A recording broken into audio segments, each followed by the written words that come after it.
When we talk about the family, we are discussing the family as an institution that God created Himself. It's the smallest unit.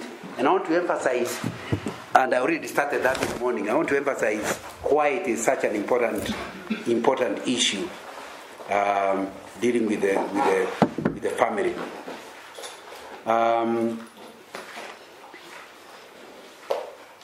Why is it important to have every home in the country, not just a well provided for, but a well governed family?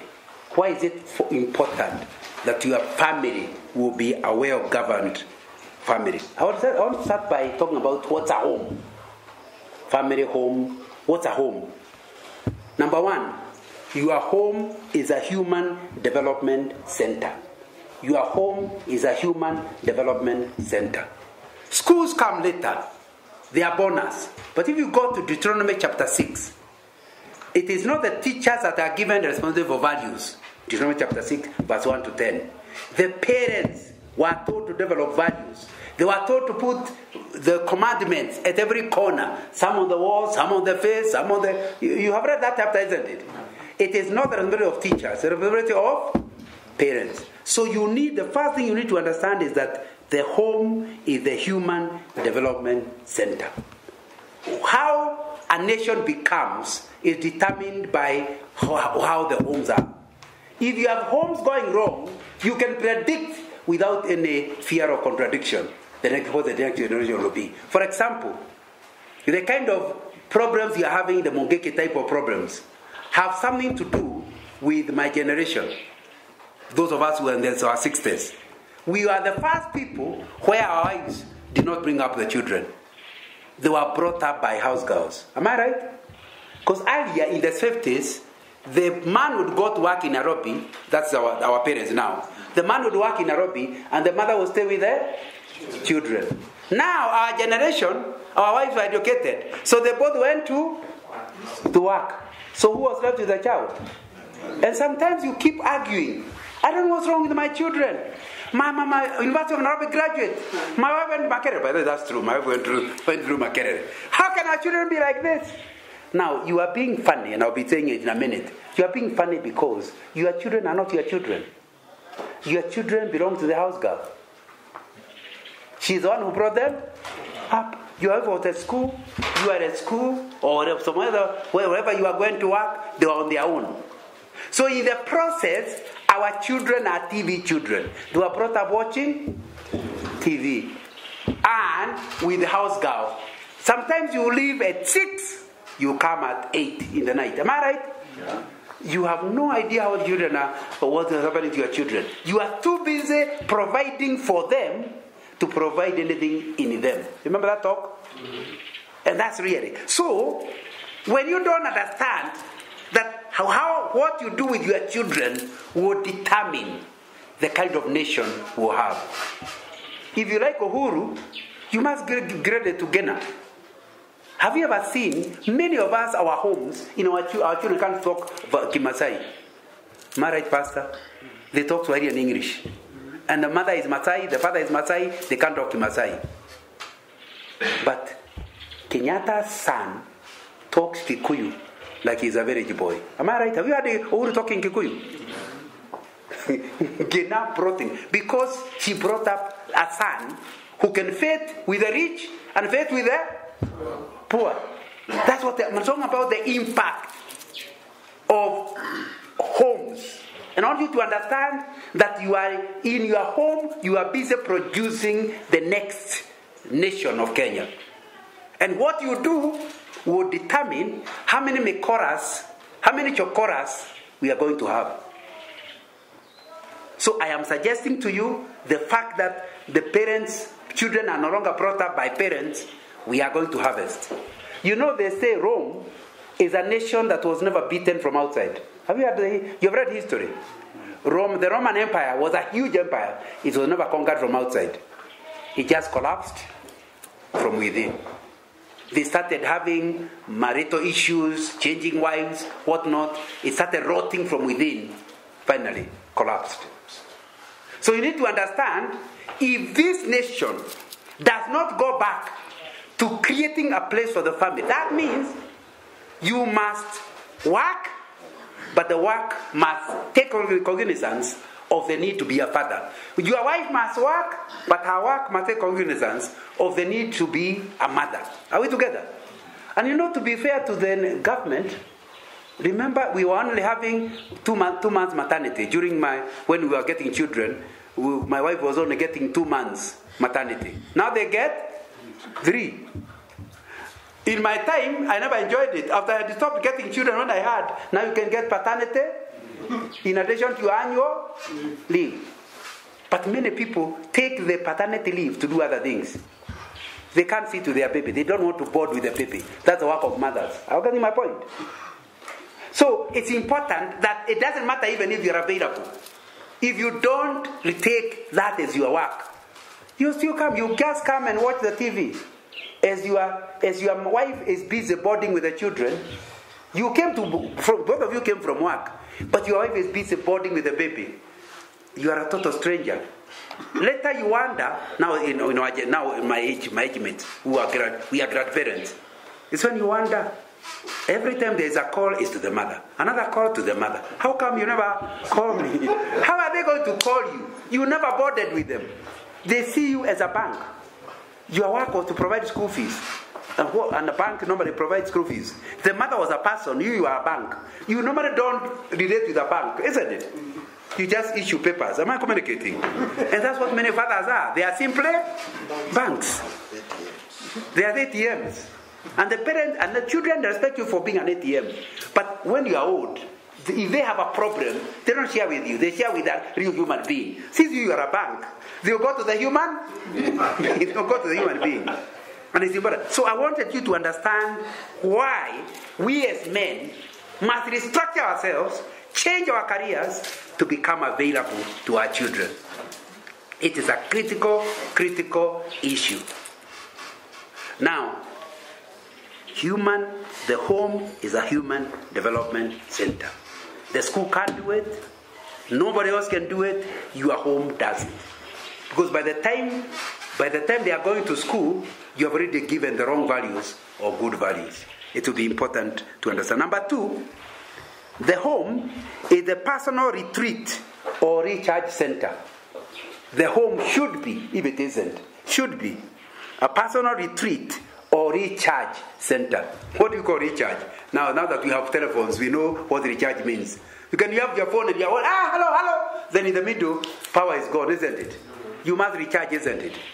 You need to create a home, not just to be a development center for the children. It needs to be a recharge center. And a recharge center not just for you, for your wife and your children. Once they have been out there fighting, struggling, competing, then you come to a place where they're accepted and where they can retreat. I say for you as a man, one role of a wife is to be your counselor, to be your psychologist. One of the problems women have is that we don't cry. Yet we are told by doctors that tears are therapeutic. Have you heard that? But a Kikuyu man to cry. We were taught that men don't cry. And therefore, some men cry, but where I grew up, you are not allowed to cry.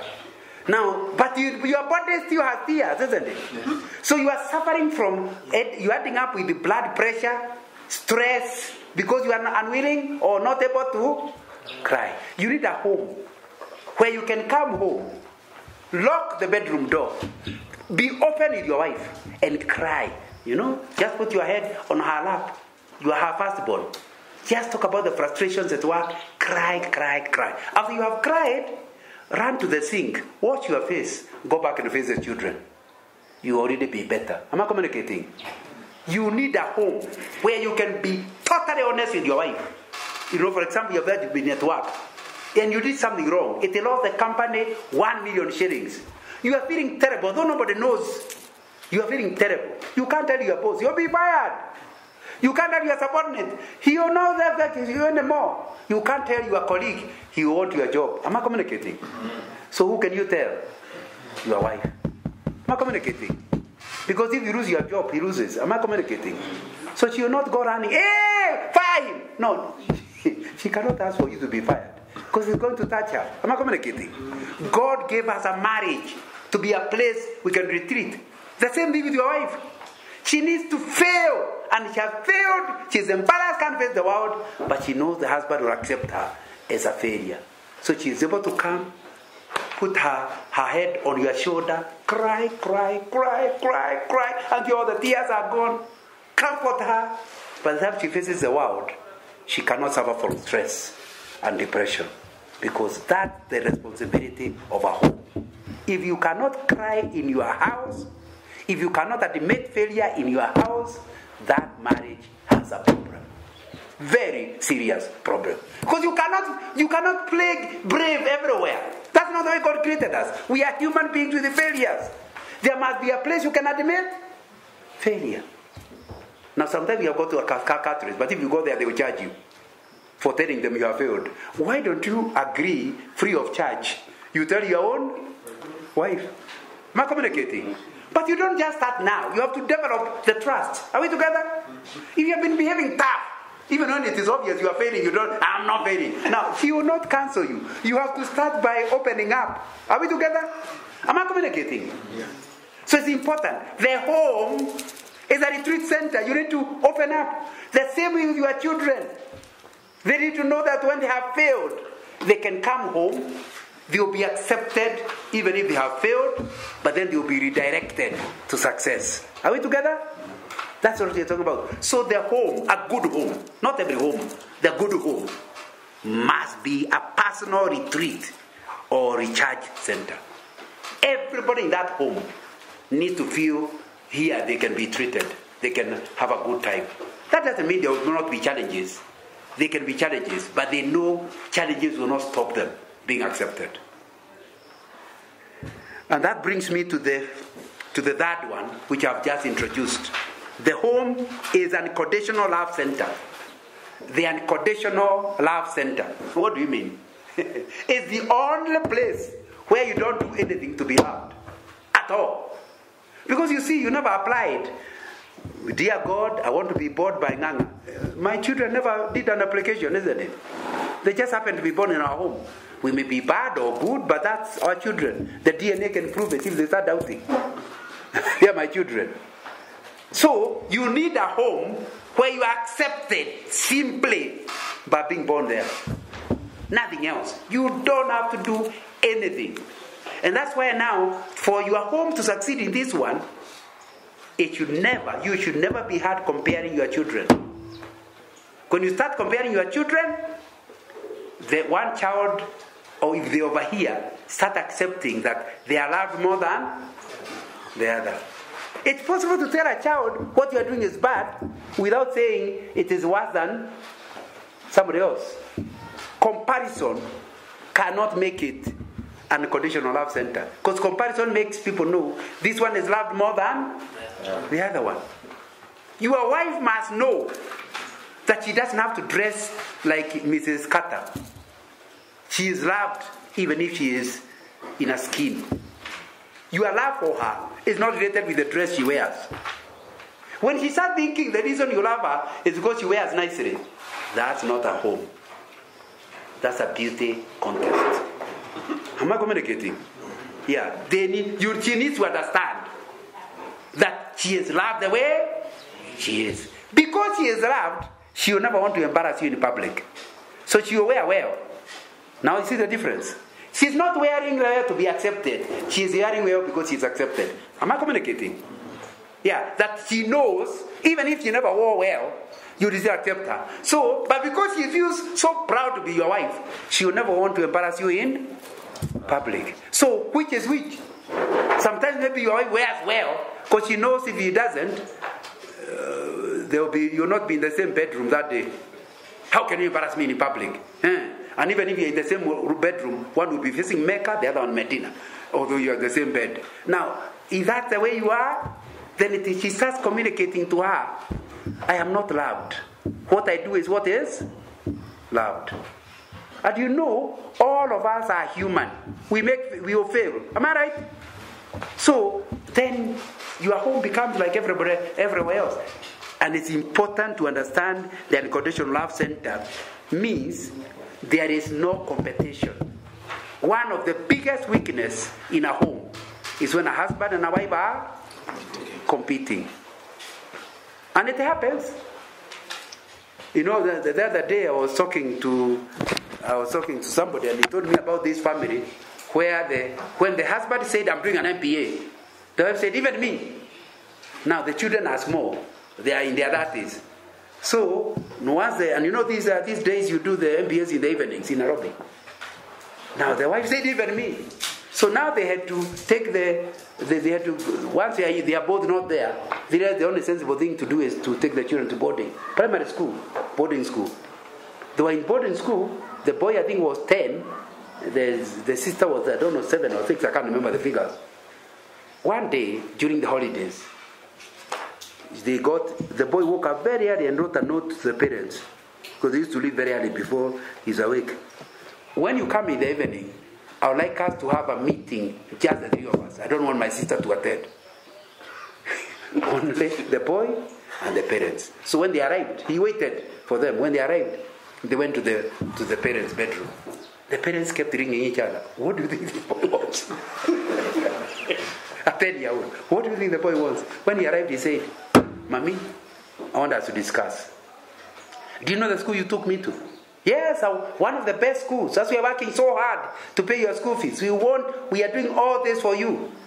Says, do you know that some of the boy on upper decker is taking drugs?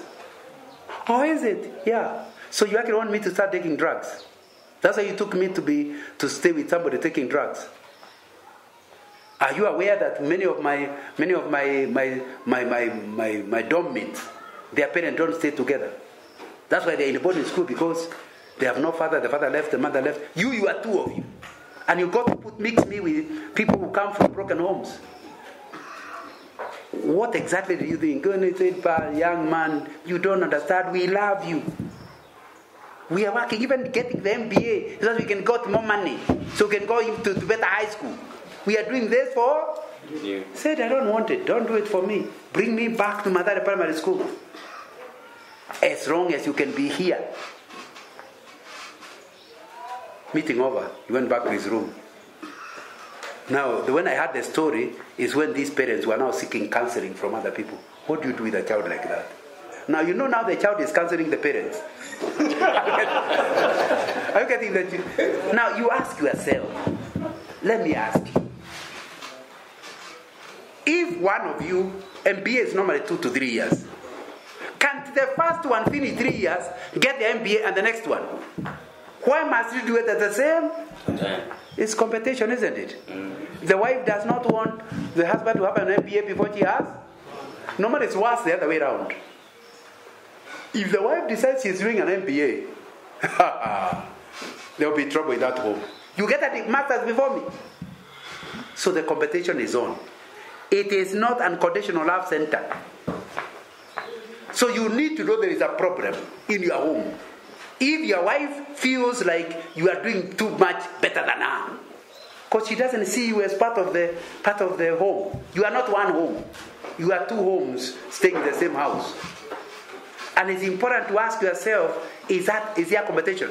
The reason God put you in one home is because everywhere else will be competition except your own home. One of my friends tells me how he discovered that. He decided the father had a plot. And because he is the older one, he decided, Papa, can I build on that? And such? Said yes. But he was not given the title. He put up a whole structure. He took a loan. So they were really struggling with the wife because of the loan. When the place was complete, the father came to see. And he says, upstairs will be for your brother. This side is for your other brother. He said, what are you talking about? I am the one paying the loan. Yes. You think you are the only son? He says, but how can I be paying the loan? Yeah. This is my property. He sent uncles to him. Whenever they start, they said, on that house, let's talk. Anything else bad? That house. Do you know finally he had to give up? He told me, I'm his friend, he told me, now I know, the only person you can work with is your wife. Anybody else, even your own brother, would want to take things away from you. especially your brothers. Why? They know when you threaten to take them to court, they just run to their mother. The mother says, what's wrong with you? It is one shaba eating the other one. How can you take your own brother to court? That's the end of the matter. Am I saying things you don't know? Are those things happening? Yeah. The only person God created for you not to compete is your wife. If your wife steals money from you, it's to buy her son shoes, which you also have bought. Am I communicating?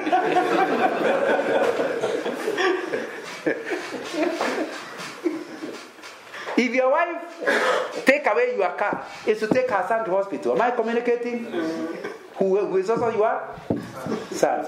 Can you see? God gave us family as a unique thing where you have one person, you get rich, she gets rich. My wife used to teach economics when there was A-level economics at the Moi Forces Academy. It was a new school that time, and so a lot of the teacher mates were wives of officers in the Air Force.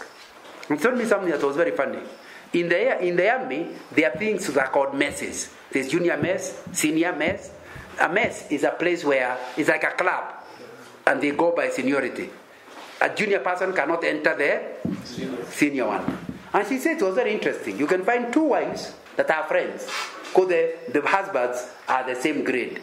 If one of the husbands is promoted, therefore cannot go to this mess, he's going to the senior mess, that's the end of the friendship. So that's my wife. But the wives are not army.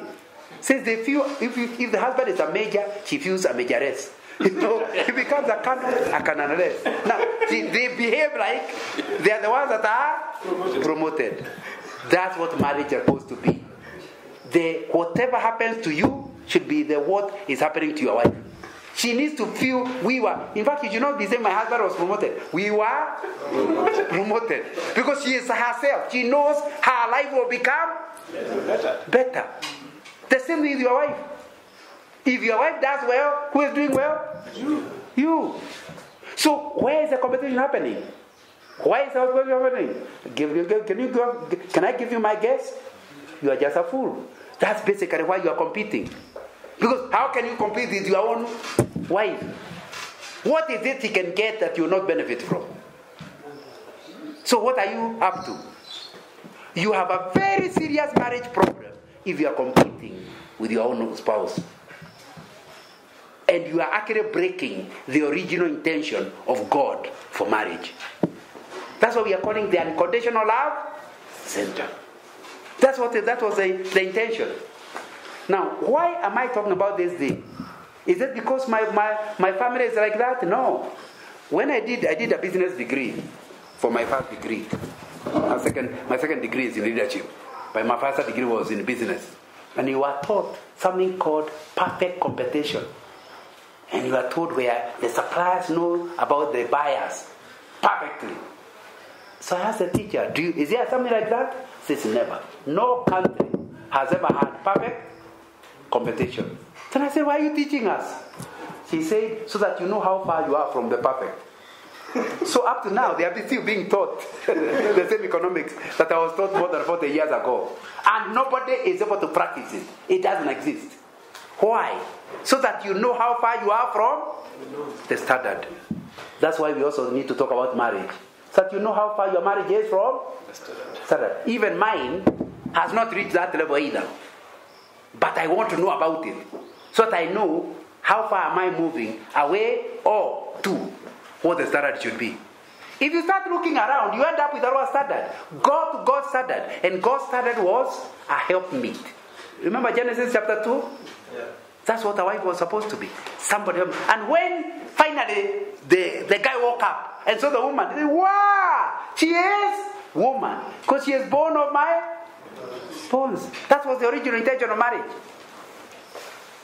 And so you need to understand that in as long as you are not having similar, congruent visions and mission, which both of you are working towards, competition will come up. So the first reason why competition comes up is foolishness. You are not even aware. The second one is having competing visions and missions. She's going one direction, you are going another direction. That's what you need to sort out. And that should be sorted out.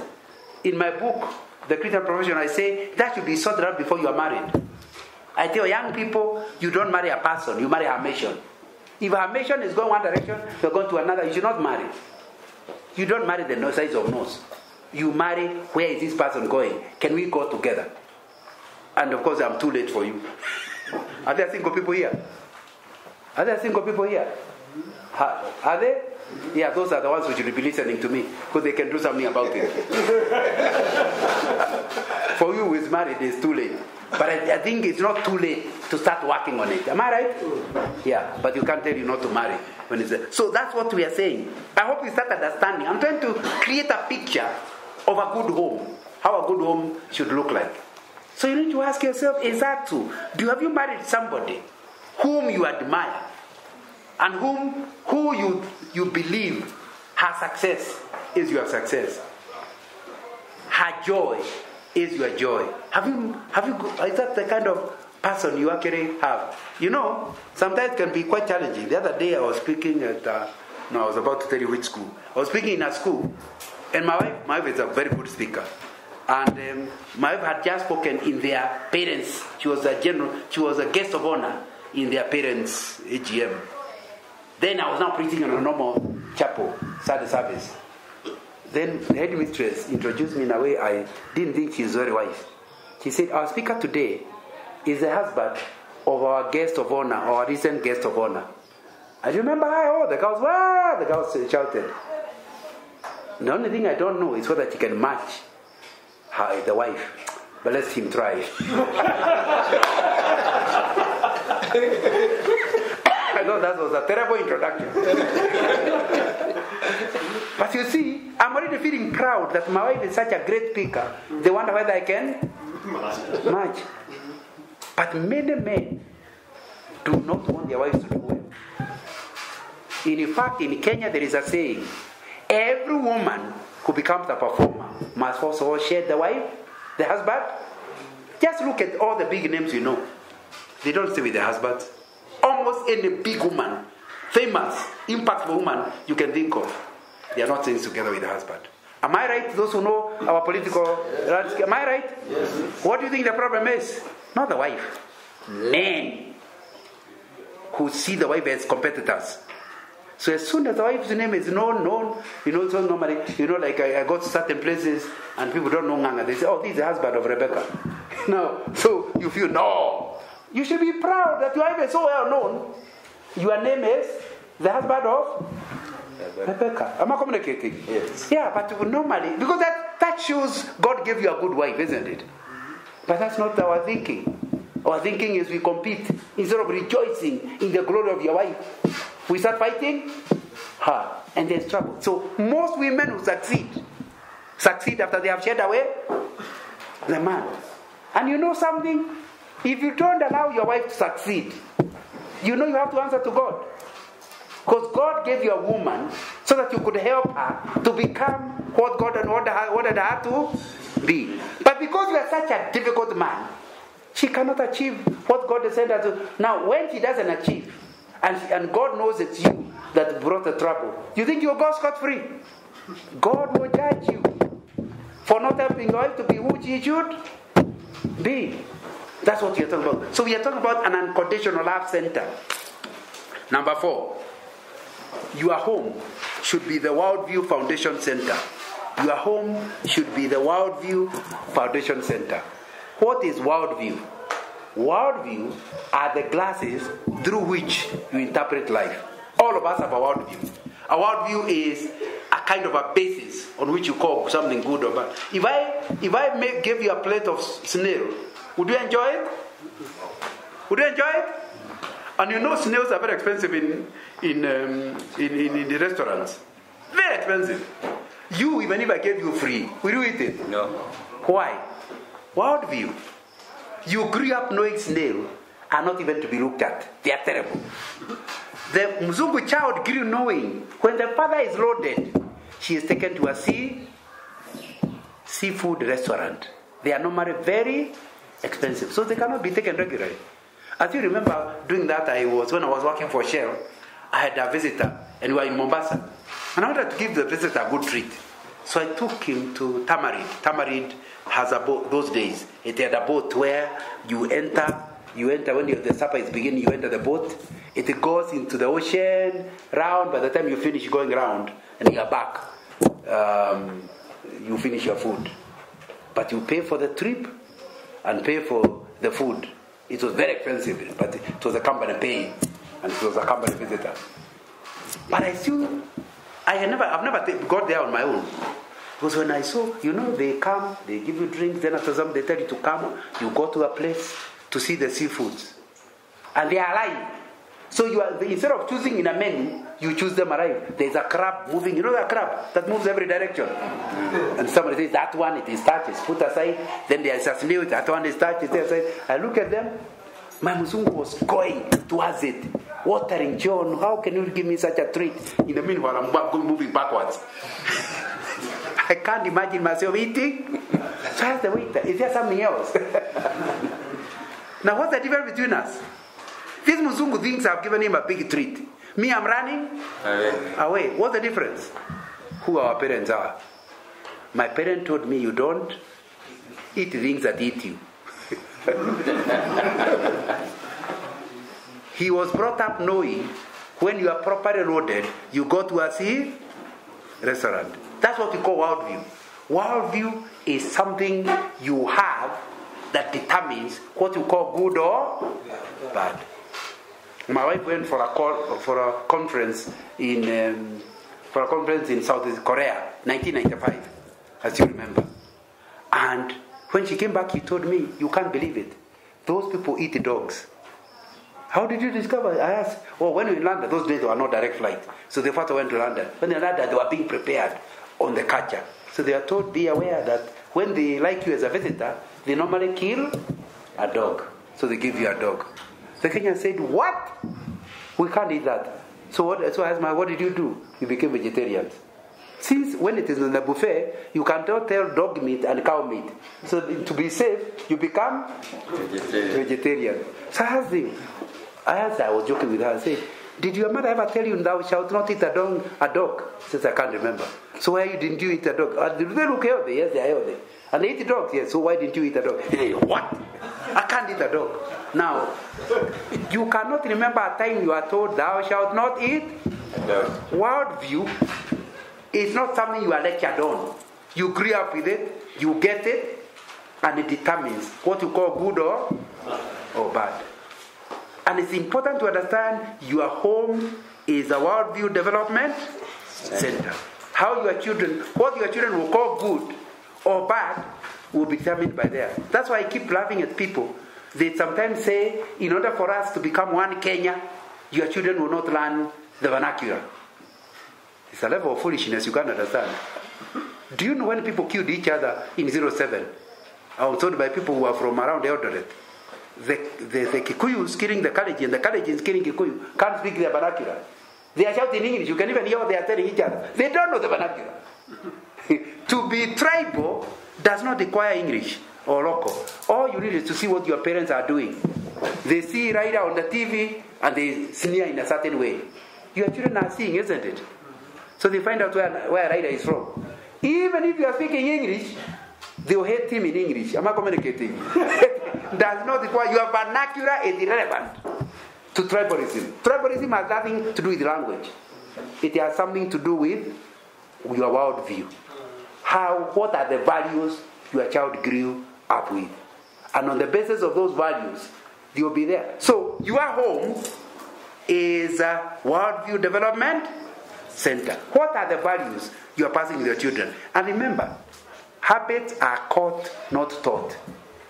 You don't teach your children those things. They just catch them. You just discover.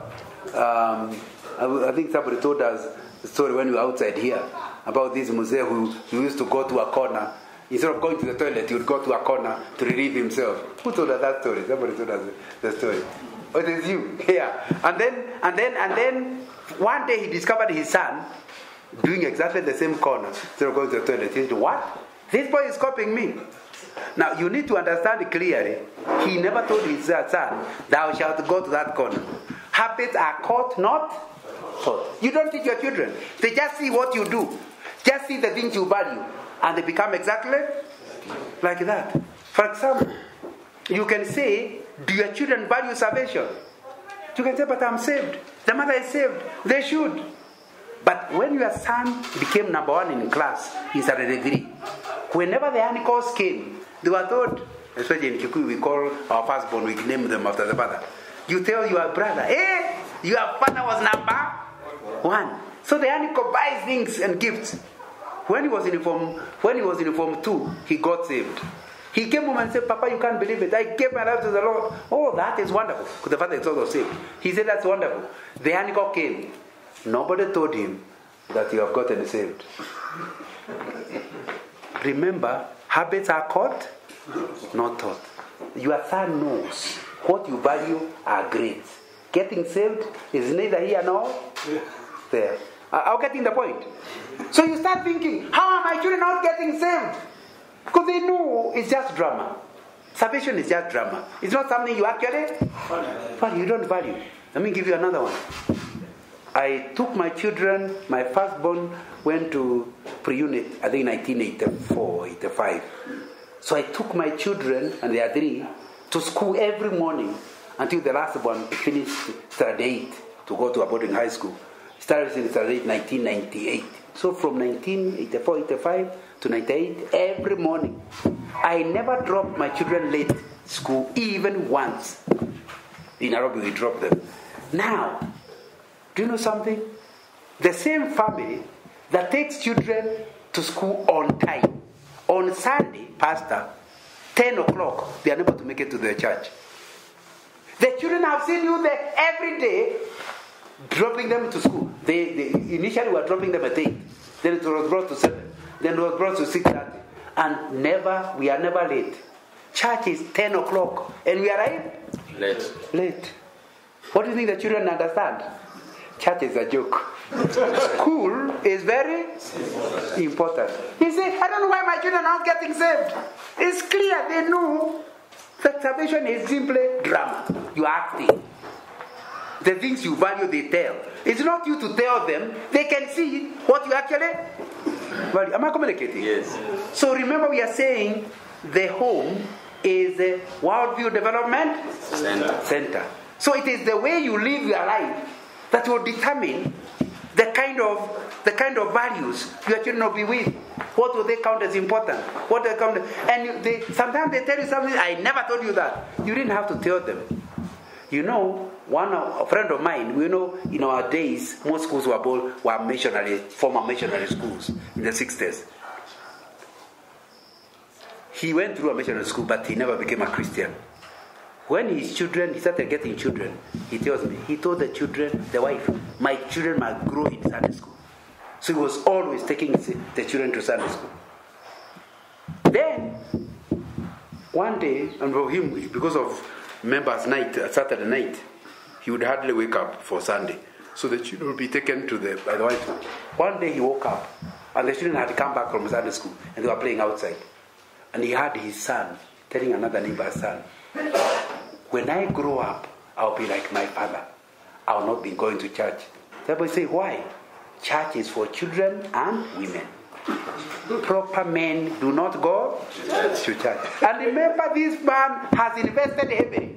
So the boy starts going to church so that he can become a church boy. Although he himself doesn't go. He is hoping to bring up children that go to church. And a small boy says, when I grow up, I would like to be like my... Because he knows the father is a good man. The reason he cannot refuse to go to church if church was for men. He knows the reason he doesn't go to church is because church is not for men. It's for women and children and some stray men. He was in shock.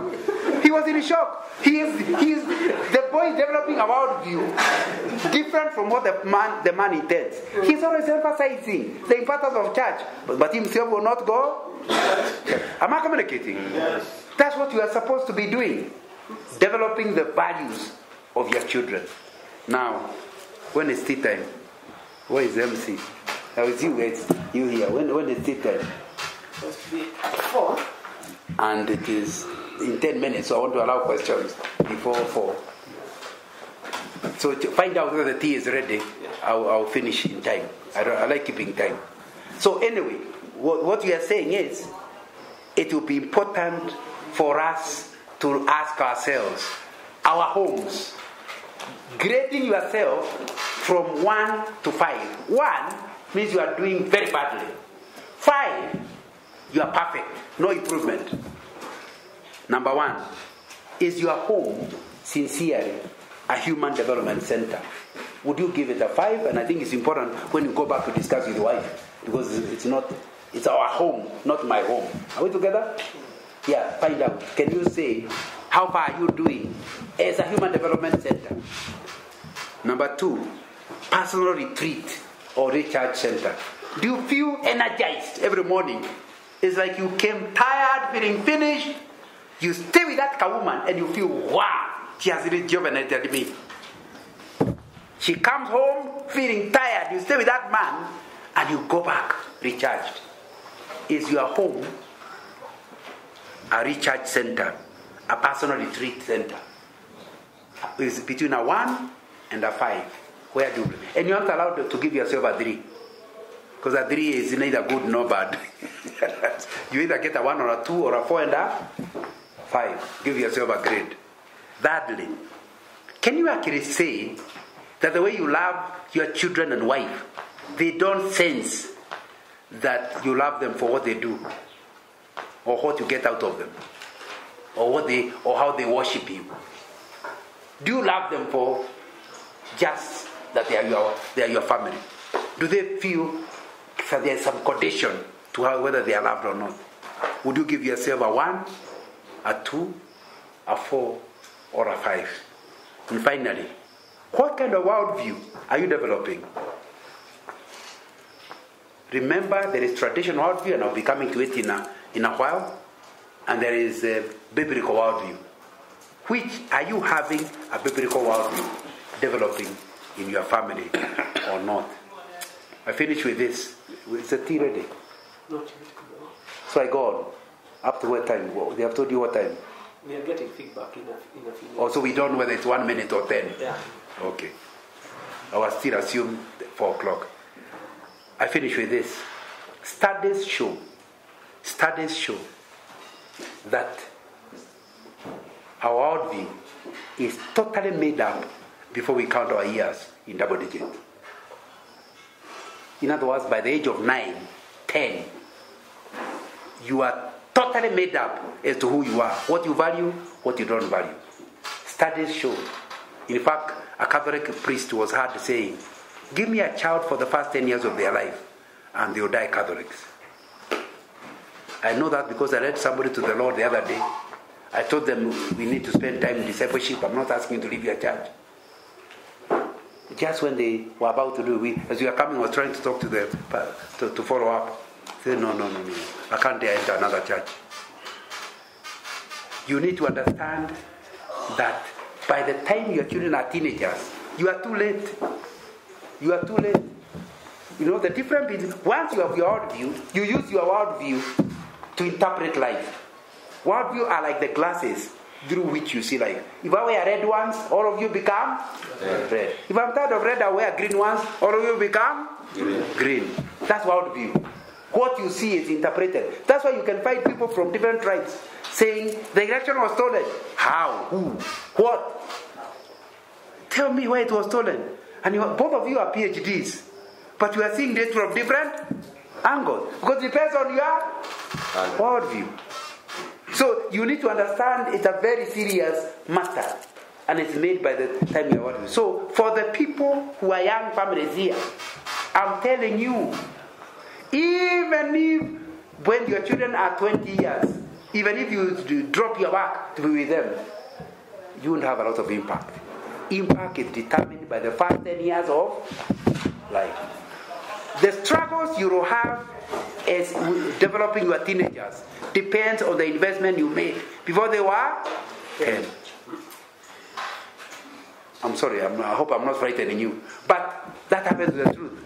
That what you do with the past 10 years will either bond you with the children. So when they are going through their challenges of teenage, they can run to you or run away from you. But it depends on how you brought them before they were 10. So it's important to understand clearly.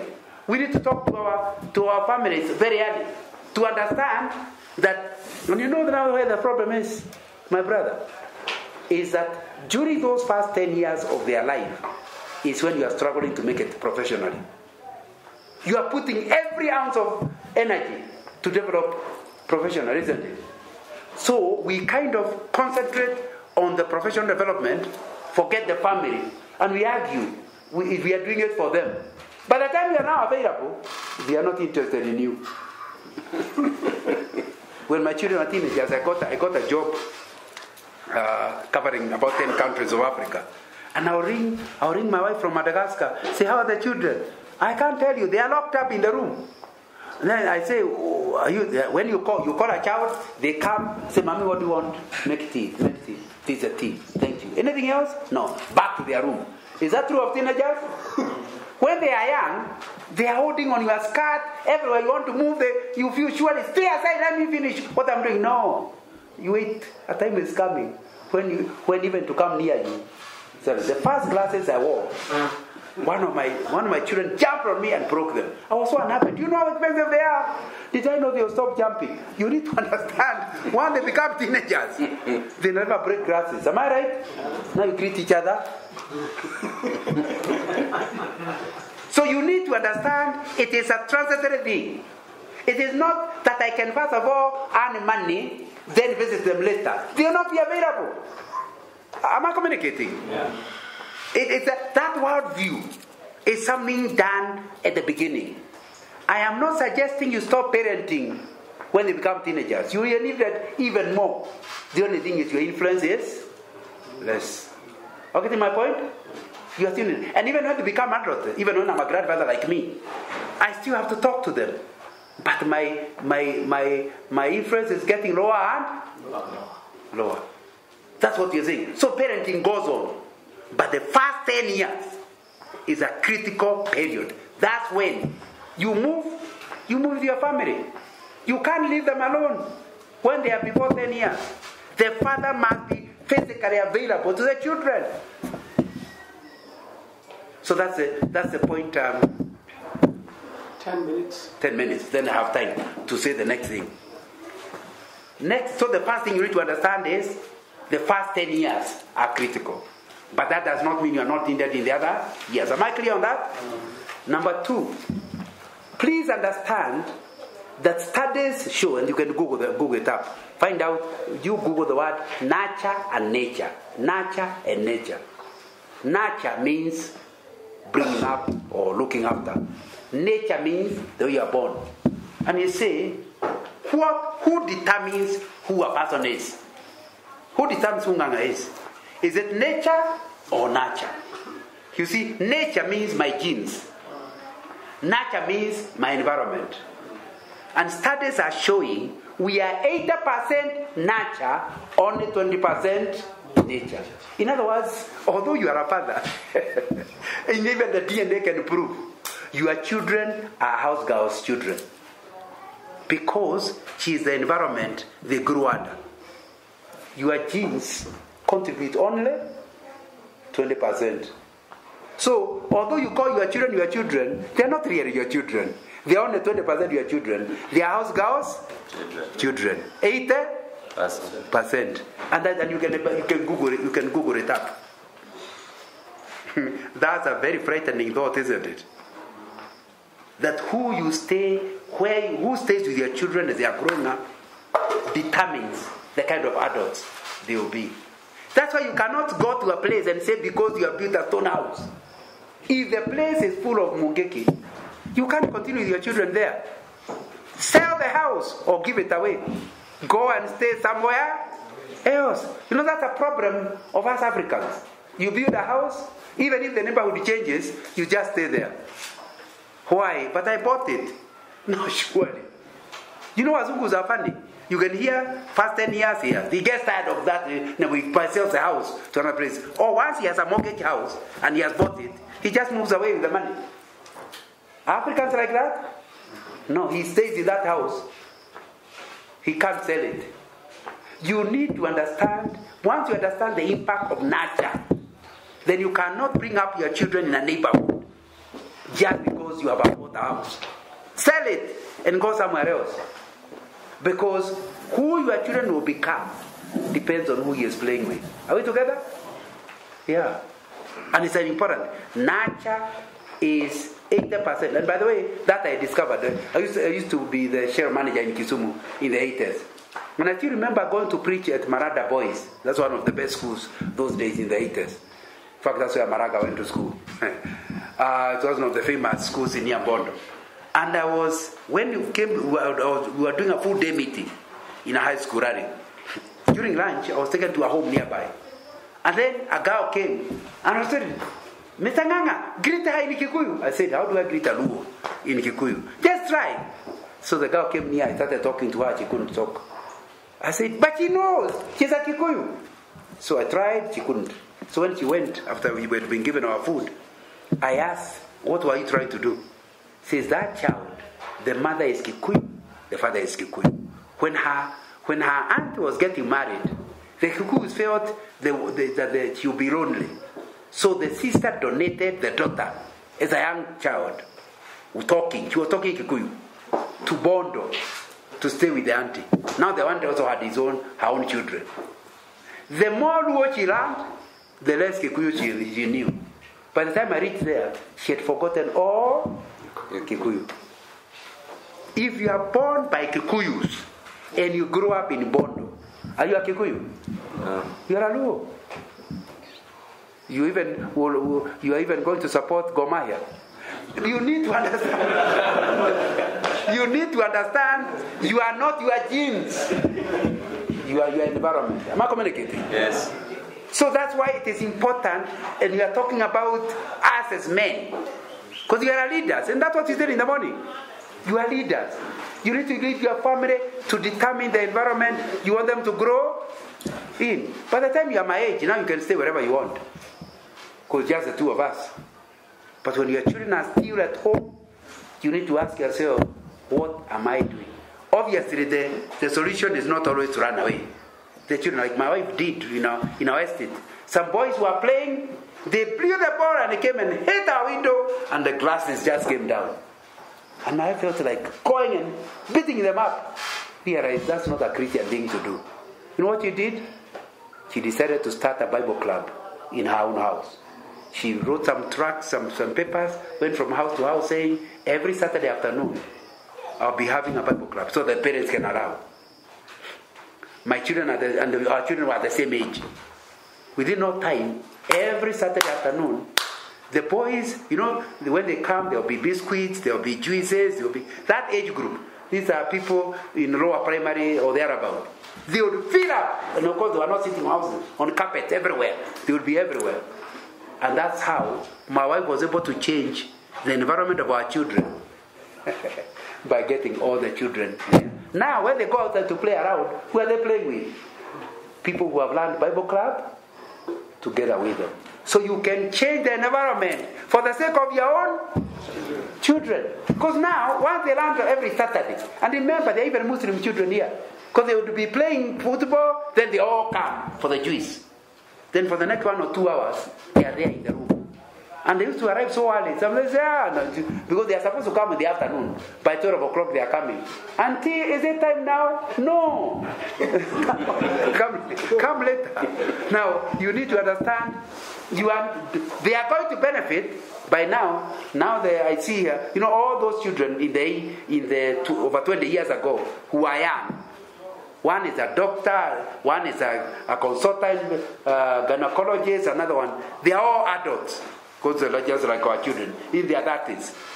And everywhere you go, the other day we were going to see our daughter in Senegal.